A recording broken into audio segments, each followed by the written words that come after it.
31 दिसंबर साल 2008 ये वो तारीख थी जब ठंड अपनी इम्तिहान पर थी और इस जमा देने वाली ठंड में जहां अभी मुझे दुबक के रजाई में होना चाहिए था, वहीं अभी मैं घर से बाहर था और लगातार अपने दोस्तों को फ़ोन मिलाने की कोशिश कर रहा था।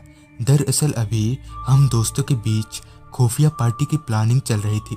हर बार हम लोग पार्टी के दौरान अपनी वाइफ के हाथों पकड़े ही जाते थे, जिस वजह से इस बार हमने यहाँ से कहीं दूर जाकर अपनी खुफिया पार्टी को करने का तय किया। थोड़ी देर और सोच विचार और सलाह मशवरा करने के बाद हमने जयंत के घर में पार्टी का पक्का किया।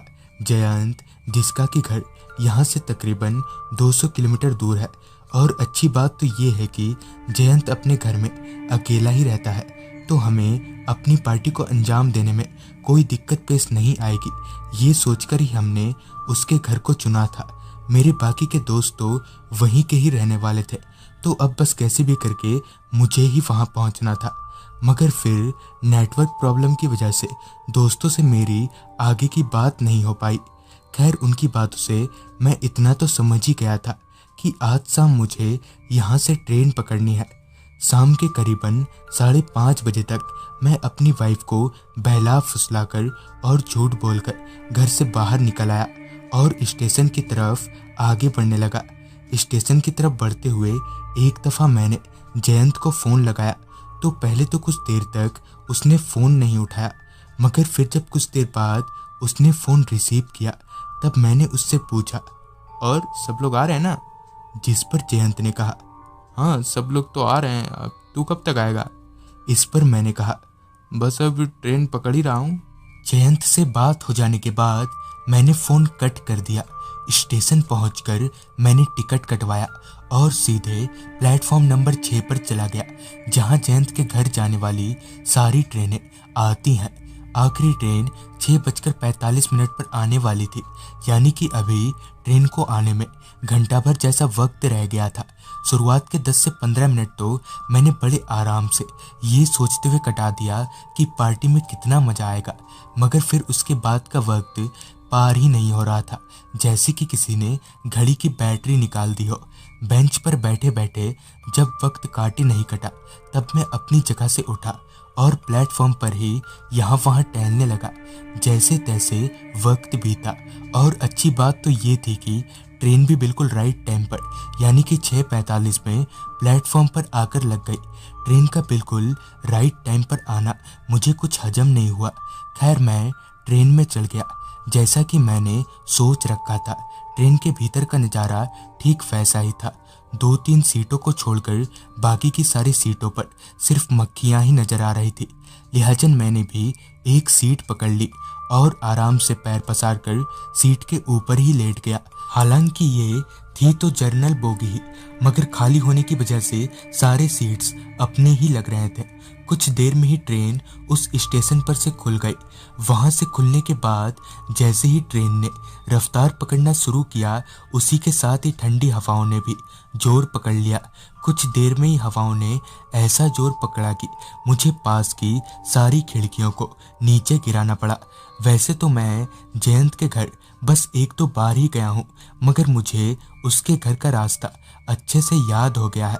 पर मैं जयंत के घर के आगे वाले स्टेशनों में कभी नहीं गया और ना ही मुझे उतना कुछ मालूम है। अब तक ठंड अपनी चरम सीमा को पार कर चुकी थी। ठंड से मेरे दांत बजने लगे थे, मगर फिर पता नहीं कैसे मुझे नींद आ गई और मैं वहीं सीट पर लेटे लेटे ही सो गया। फिर जब मेरी आंख खुली तो मैं हड़बड़ाते हुए सीट पर से उठा और खिड़की से बाहर की तरफ झांका, तो ट्रेन अब भी चल ही रही थी।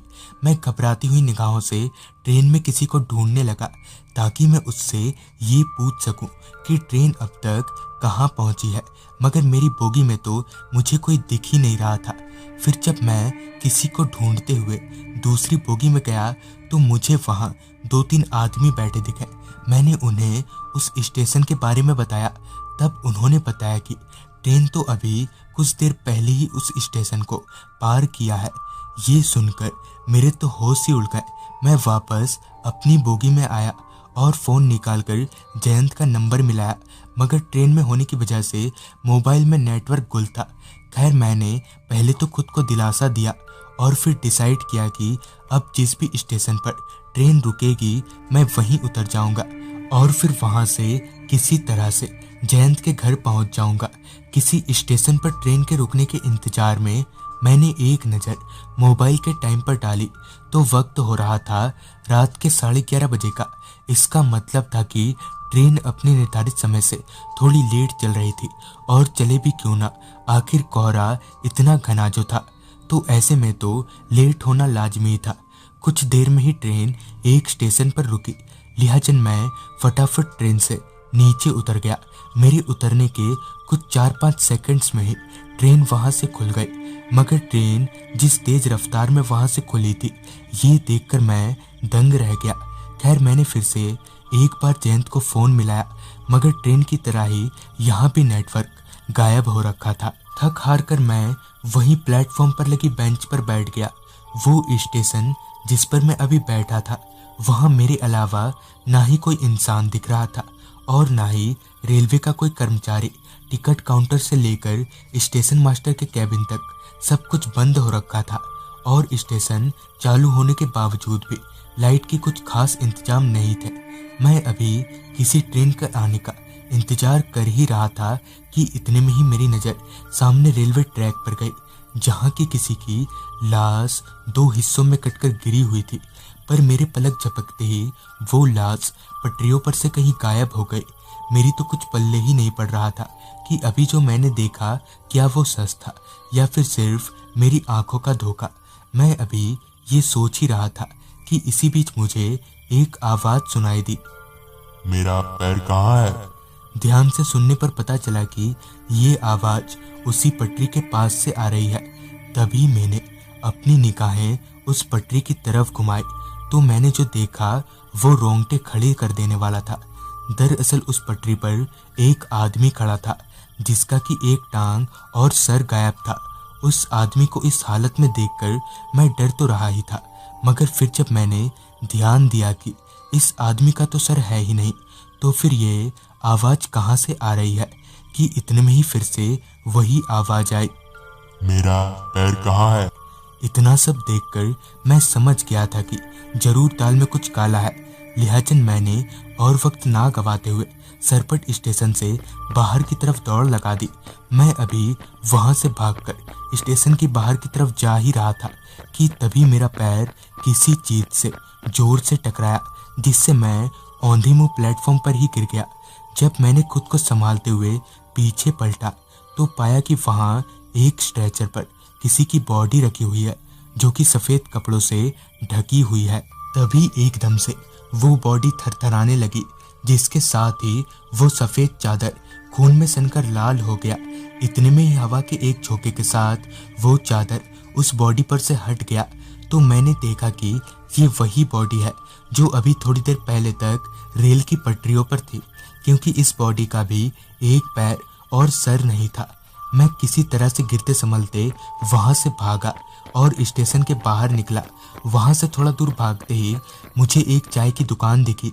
फिर जब मैंने उस चाय वाले को पूरी बात बताई तब उसने बताया कि असल में उस स्टेशन पर आज से 6-7 महीनों पहले ओवरब्रिज का इस्तेमाल ना करके रेलवे ट्रैक को पार करते वक्त ट्रेन के चपेट में आकर एक आदमी की मौत हो गई थी।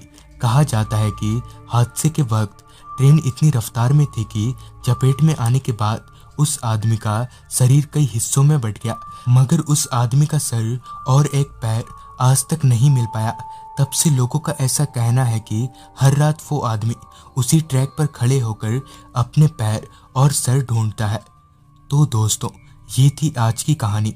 अगर आपके पास भी ऐसी कोई कहानियां हैं तो हमारे साथ ज़रूर शेयर करें। तो मैं आर्यन जल्द ही मिलूंगा आपसे ऐसी ही एक कहानी के साथ।